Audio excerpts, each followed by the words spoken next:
What is going on, everybody? It is Ahmed, and I am back today with yet another video for you all. And today, guys, we're going to be talking about Terra Luna and the updates just 30 minutes ago from Do Kwon. As always, I like to preface by saying that I'm not a financial advisor, but rather, I always try to put you guys on the plays that I'm in.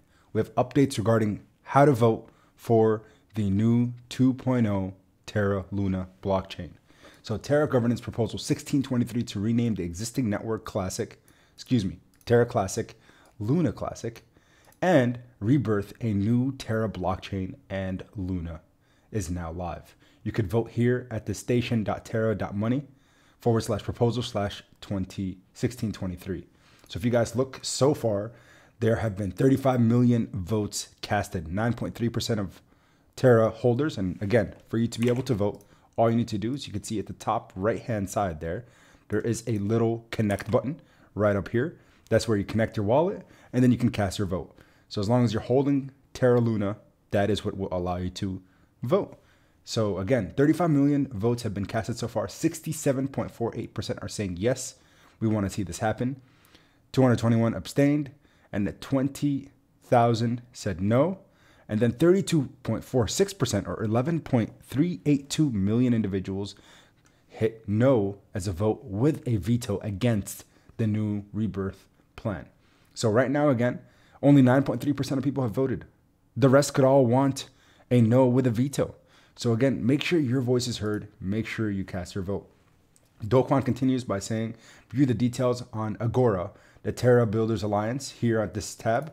And again, this is where you could figure out the new living document that has been created, and they continue to update it and now has been updated and finalized. So basically, in summary, create a new Terra blockchain without the algorithmic stablecoin, the old chain to be called Terra Classic or LUNC, and the new one to be called Terra Luna.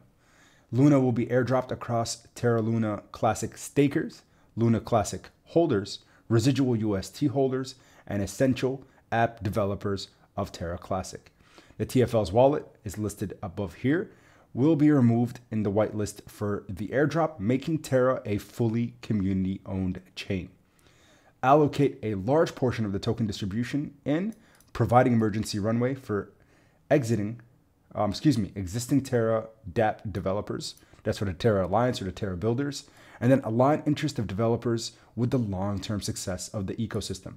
Network security to be incentivized with token inflation.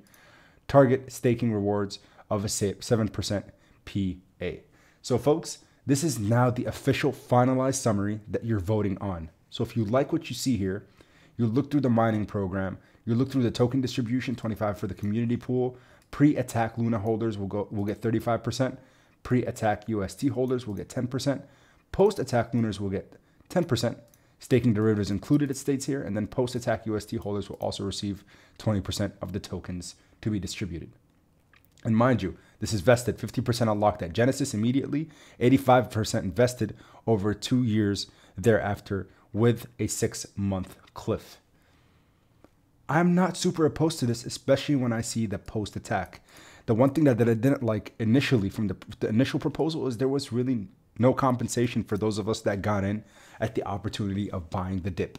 Well, they officially changed that, as it states there, with the post-attack tokenomics and token distribution that has been proposed. Let's keep going. So this proposal has broad support for Terra builders, and you can see all the ones listed there.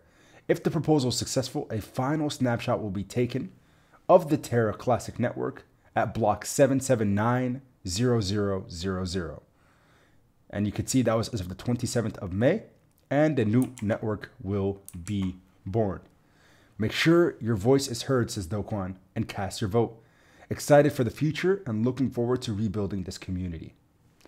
Honestly, folks, again, this is something that we did not like to see. We didn't love seeing the Terra Luna drop because it crashed the entire market thereafter because of people's excitement, people's resilience, individuals who were excited for blockchain long-term, excited about Terra Luna, excited about decentralized finance, were turned off by the fact that this happened. The huge depegging of UST. And then at least the big understanding that came from it is we've become better investors. Algorithmic stablecoins do not work long term. And because of that, I think now what we will see is a huge opportunity in Terra. Again, that's just my personal opinion. If you look through all the different crypto assets in the top 50, you can see there's one that is up 33.24% on the day, and that is Terra USD. It's been extremely volatile, went up to about 30 cents today, followed back down to basically where it was consolidating prior to the run up this morning. But folks, regardless of what you're doing, regardless of your game plan, just make sure you're following the socials of Do Kwon. Make sure if you're holding Luna, you cast your vote so your voice is heard. Some people might say, it's insignificant. My vote's not going to matter anyway. But you can see the majority of individuals are voting yes. But again, please make sure your voice is heard. The future of Terra Luna is dependent on the community. We are the ones, right? They call the community holders the lunatics. Every single lunatic is going to be involved with the future of this blockchain. If it is to be successful or to be a failure, regardless, the community is the only aspect of it that can continue to push it forward. Because without us casting our votes, without us as Terra Luna holders continuously supporting the developers through these rough times, there will be no Terra Luna 2.0. There will be no Terra Classic.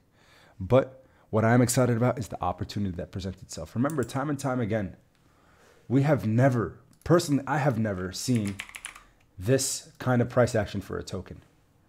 Going from $100,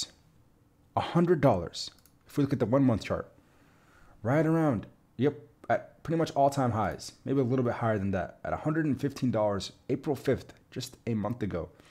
This has lost 1, 2, 3, 4, 5 zeros, meaning we need to see a 10,000x to return to all-time highs for Luna. Will we see that anytime soon? Possibly. And the probability is low. But if we do see the return to all-time high, imagine the amount of upside you might have for the tokens that you have allocated to your wallet.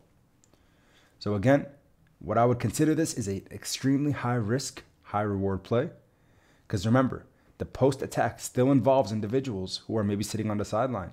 We will get an allocation because, mind you guys, I had a very small position in Terra Luna that I've been keeping in a CEX or a centralized exchange. But now, after the significant dip at about 5 cents, believe it or not, I bought more. And then at 0.005 cents, I bought more. And since then, I've just been holding. So we have been seeing consolidation. Yes, over the last day or two, right around this 1,800 to 1,900 Satoshis. So the potential is great, but make sure you do your research. Make sure you do your due diligence. That's all I had for you guys this morning. Thank you all so much for tuning in. And until next time, everybody, keep investing. Peace.